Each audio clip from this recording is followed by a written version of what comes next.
এক নজরে দেখে নেব আজকের ব্রেকিং খবরগুলি। দিন দশেক আগে নিজের বাড়িতে পড়ে গিয়ে কপালে চোট পেয়েছিলেন মুখ্যমন্ত্রী মমতা বন্দ্যোপাধ্যায়। তারপর থেকে চিকিৎসকদের পরামর্শে বিশ্রামে ছিলেন, মাঝে অবশ্য মাথায় ব্যান্ডেজ নিয়ে নবান্নে গিয়ে প্রয়োজনীয় সরকারি কাজ সারেন। লোকসভা ভোটের মুখে হেভিওয়েট প্রচারে মমতা বন্দ্যোপাধ্যায়ের থাকা নিয়ে সংশয় তৈরি হয়েছিল, কিন্তু এবার তিনি খানিকটা সুস্থ হয়ে নামছেন প্রচারে। সূত্রের খবর, 31শে মার্চ রবিবার মমতা বন্দ্যোপাধ্যায় যাচ্ছেন কৃষ্ণনগরে। ধুবুলিয়ার মাঠ থেকে সেখানকার দলীয় প্রার্থী তথা বহিষ্কৃত সাংসদ মহুয়া মৈত্রের প্রচারে সভা করবেন তৃণমূল সুপ্রিমো।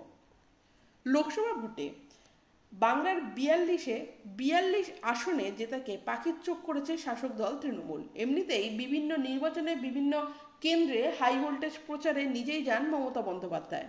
এবারে ভোটে বাংলা থেকে বিজেপিকে রুখে দিতে তৎপর হয়েছে তৃণমূল, আর তাই প্রচারে আরও জোর দেওয়া হচ্ছে। গত 16ই মার্চ ভোট ঘোষণার পর মমতা বন্দ্যোপাধ্যায় কলকাতার বাইরে কোথাও প্রচারে যেতে পারেননি। তার আগে তিনি আহত হন, কিন্তু এবার সুস্থ হয়ে ফের পুরোদমে প্রচারে নামতে চলেছেন। মার্চের শেষ দিন কৃষ্ণনগরে তার পছন্দের প্রার্থী মহুয়া মৈত্রের সমর্থনে ধুবুলিয়ার সভা করবেন বলে খবর। অন্যদিকে বসন্তের সন্ধ্যায় রাজ্য সিপিএম এর অফিসিয়াল পেজে হাজির সুন্দরী সঞ্চালিকা, সকলকে অভিবাদন জানাচ্ছে। এবার লোকসভা ভোটে বঙ্গ সিপিএম এর হয়ে ভোট প্রচার করবে সে। শাড়ি পরা সুন্দরী এই সঞ্চালিকার নাম সমতা। দোলের সন্ধ্যায় রীতিমতো তাক লাগিয়ে দিয়ে সকলের সামনে এসেছে সে। সিপিএম এর ভোট প্রচারে এবার অভিনব উদ্যোগ আর্টিফিশিয়াল ইন্টেলিজেন্স নির্ভর সঞ্চালিকা। সমতাকে দেখতে মানুষের মতো, কিন্তু মানুষ নয়।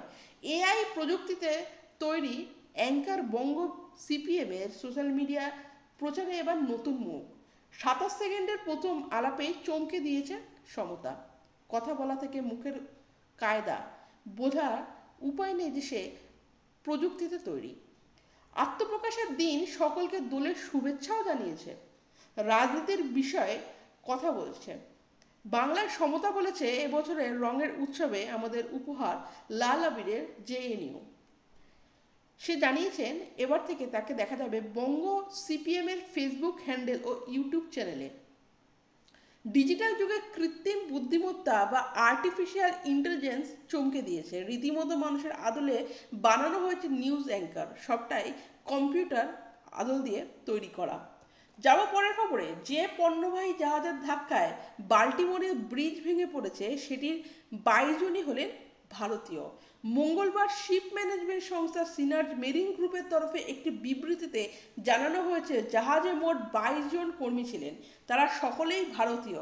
কোনো চোট আঘাতের খবর মেলেনি। তার দুর্ঘটনার ফলে জাহাজ থেকে কোনো সামগ্রী পড়ে গিয়ে দূষণের ঘটনা ঘটেনি বলে ওই শিপ ম্যানেজমেন্ট সংস্থার তরফে জানানো হয়েছে। তার মধ্যে মেরিল্যান্ডের গভর্নর ওয়েসমুরে জানিয়েছেন যে দুর্ঘটনার ঠিক আগে ওই পণ্যবাহী জাহাজের বিদ্যুৎ সংযোগ বিচ্ছিন্ন হয়ে গেছিল। ঘোষণা করা হয়েছিল মেডে, আর তারপরে ফ্রান্সিস স্কট কি ব্রিজে ধাক্কা মেরেছিল। তার মধ্যে আধিকারিকরা জানিয়েছেন যে ব্রিজ ভেঙে পড়ার থেকে 6 জন কর্মীর খোঁজ মিলছে না, যারা সেই সময় ব্রিজে কাজ করছিলেন বলে অনুমান করছেন আধিকারিকরা। তবে দুর্ঘটনার সময় ব্রিজে ঠিক কতজন কাজ করছিলেন তা এখনো স্পষ্ট নয়। পাশাপাশি ভোটমুখী বাংলায় পশ্চিম মেদিনীপুরের পিংলায় বিজেপি কর্মীর অস্বাভাবিক মৃত্যুকে কেন্দ্র করে রাজনীতির চরমে পৌঁছেছে। পরিবারের সঙ্গে সুর মিলিয়ে বিজেপির দাবি এই খুনের পেছনে রয়েছে তৃণমূল। সেই অভিযোগে মঙ্গলবার সন্ধ্যায় নিহত বিজেপি কর্মী শান্তনু ঘুরুইয়ের মা ও ছেলেকে সঙ্গে নিয়ে কলকাতার রাজভবনের রাজ্যপালের সঙ্গে দেখা করলেন রাজ্যের বিরোধী দলনেতা শুভেন্দু অধিকারী। দাবি জানালেন পিংলায় যেতে হবে রাজ্যপালকে। এদিন সন্ধ্যায় নিহত বিজেপি কর্মীর মা ও ছেলেকে সঙ্গে নিয়ে রাজ্যপাল সিবি আনন্দ বোসের সঙ্গে দেখা করেন তিনি। অভিযোগ জানিয়ে বলেন, বিজেপি কর্মীকে খুন করেছে তৃণমূল। থানায় অভিযোগ জানাতে গেলে আধিকারিকরা প্রথমে তা গ্রহণ করতে চাননি। পরে থানায় অভিযোগ জানাতে গেলে আধিকারিকরা প্রথমে তা গ্রহণ করতে চাননি, পরে বিজেপির চাপে এফআইআর গ্রহণ করে। এমনকি দেহ ময়নাতদন্তের গাজোয়ারি করা হয়েছে বলে অভিযোগ করেন তিনি। বলেন, দেহ গায়ের জোরে ময়নাতদন্ত করা হয়েছে, দেহ পাওয়া গেল ঝান খেতে, আর তার কারণ বলা হয়েছে জলে ডুবে মৃত্যু। ময়নাতদন্তের সময় ম্যাজিস্ট্রেট হাজির ছিলেন না, কোনো ভিডিওগ্রাফি হয়নি, এই ময়নাতদন্ত পরিবার মানে না। শুভেন্দুবাবু বলেন, তৃণমূলের অভিযোগে রাজ্যপাল চোপড়ায় গিয়েছিলেন, তাহলে ওনাকে পিংলাতেও যেতে হবে। দেখব পরের খবর। প্রার্থীপদ ঘোষণার পর প্রথমবার তমলুক লোকসভা কেন্দ্রে গেলেন বিজেপি প্রার্থী অভিজিৎ গঙ্গোপাধ্যায়। মঙ্গলবার রাজ্যের বিরোধী দল নেতা শুভেন্দু অধিকারীর সঙ্গে নন্দীগ্রামে বিজেপি নেতা বাড়িতে ধর্মীয় অনুষ্ঠানে যোগদান করেন তিনি। অভিষেক গঙ্গোপাধ্যায়ের আশাকে কেন্দ্র করে স্থানীয় বিজেপি নেতা কর্মীদের মধ্যে উন্মাদনা ছিল চরমে। মঙ্গলবার নন্দীগ্রামের বোয়ালের বিজেপি নেতা পবিত্র করের বাড়িতে ছিল সংকীর্তন। দুপুরে সেই অনুষ্ঠানে যোগদান করেন অভিজিৎ বাবু, সঙ্গে ছিলেন শুভেন্দু অধিকারী। দলীয় প্রার্থীকে ফুল দিয়ে স্বাগত জানান বিজেপি কর্মীরা। চারিদিকে ওঠে জয় শ্রীরাম ও ভারত মাতা কি জয় স্লোগান। এদিন দলীয় কর্মীদের সঙ্গে সৌজন্য বিনিময় করতে দেখা যায় অভিজিৎ বাবুকে। এরপর পূজায় অংশগ্রহণ করেন তিনি। চন্দন চর্চিত হয়ে ভক্তদের সঙ্গে কীর্তনে অংশগ্রহণ করেন। এরপর সাংবাদিকদের মুখোমুখি হয়ে অভিজিৎ বাবু বলেন, যেভাবে দলীয় কর্মীরা আমাকে স্বাগত জানিয়েছেন তাতে আমি আপ্লুত। তমলুকে প্রথম স্বাধীনতাকামী মানুষ ব্রিটিশকে হারিয়ে স্বাধীন সরকার প্রতিষ্ঠা করেছিল। সেই তমলুক তৃণমূল দুর্নীতি মেনে নেবে না, মা বোনেদের ওপর যে নির্যাতন হয়েছে তা মেনে নেবে না। যাব পরের খবরে। গার্ডেন রিচে বেআইনি বহুতল বিপর্যয়ের পর কলকাতা পুরসভার ভূমিকা নিয়ে বড়সড় প্রশ্ন উঠে গেছে। অভিযোগ উঠেছে বেআইনিভাবে একাধিক বহুতল গজিয়ে উঠেছে গার্ডেন রিচে।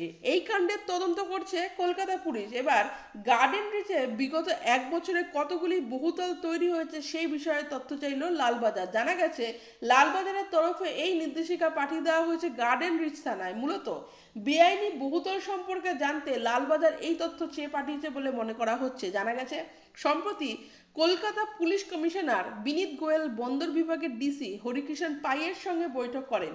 সেই বৈঠকের পর গার্ডেন রিচে বহুতল সম্পর্কে তথ্য পেতে চাইছে লালবাজার। সেক্ষেত্রে পুরসভার তালিকার সঙ্গে থানার দেওয়া তালিকা খতিয়ে দেখা হবে। তার ভিত্তিতে সেখানে বেআইনি বহুতলের হদিশ পাওয়া যাবে বলে মনে করছে লালবাজার। প্রসঙ্গত, ইতিমধ্যেই এই বেআইনি বহুতল সম্পর্কে তথ্য পেতে পুরসভার তরফে একটি তদন্ত কমিটি গঠন করা হয়েছে। সেক্ষেত্রে বেআইনি বাড়িগুলি চিহ্নিত করার পর প্রয়োজনে ওই বাড়ির মালিকদের নোটিশ পাঠানো হতে পারে। চোখ রাখবো পরের খবরে।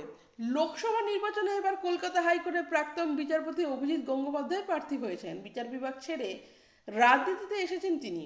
বিজেপির টিকিটে তমলুক লোকসভা কেন্দ্রের প্রার্থী হয়েছেন তিনি। কিন্তু প্রাক্তন বিচারপতিদের উচ্চাকাঙ্ক্ষার জন্য রাজনীতিতে আসা ভয়ঙ্কর বিপজ্জনক বলে মন্তব্য করলেন কলকাতার মেয়র ফিরহাদ হাকিম।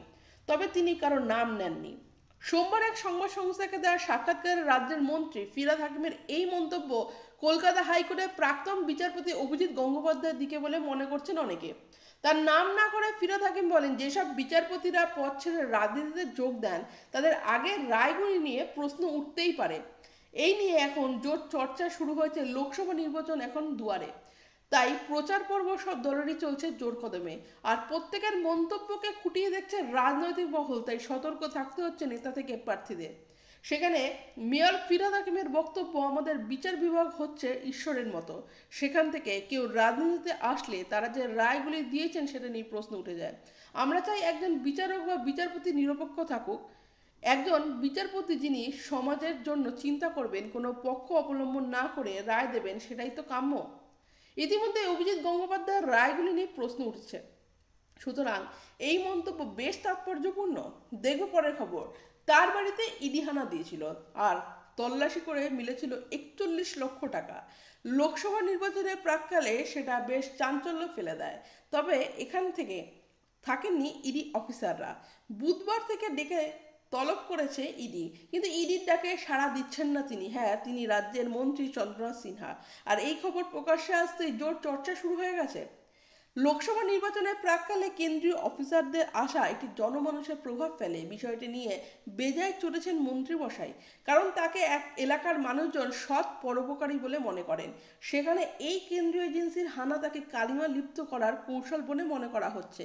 ইডি এবার তাকে তলব করেছে, কিন্তু কলকাতার ইডির দপ্তরে সিজিও কমপ্লেক্সে যাবেন না মন্ত্রী। সূত্রের খবর, রাজ্যের মন্ত্রী চন্দ্রনাথ সিনহা এখন নির্বাচনী প্রচারে ব্যস্ত। তাছাড়া তার দাবি অনুযায়ী তিনি কোনো অন্যায় কাজ করেননি, সুতরাং ইডির ডাকে সাড়া তিনি দেবেন না বলে জানা যাচ্ছে।